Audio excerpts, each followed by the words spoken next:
咳嗽痰多，消化不良。今天给大家讲三子养清汤。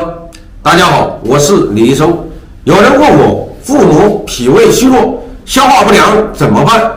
每当晚上入睡的时候，就能听见父母在卧室里传来咳嗽声，咳半天才能让痰咳嗽出来，才能缓解咳嗽。平时吃饭吃的也不多，但总是积食，消化不良，看在眼里，疼在心里。今天给大家说一个中医名方，出自寒湿医道的方子三子养清汤。方子组成很简单，就3种，有苏子、白芥子、莱菔子，它具有润肺化痰、降气消食之功效。如果你有痰多咳嗽，咳嗽好长时间才能把痰咳嗽出来，平时饭量小，还容易积食，伸出舌头一看，舌苔白腻，这多见就是咳嗽气腻、食少难消的情况了。我是李医生，关注我，了解更多的健康知识。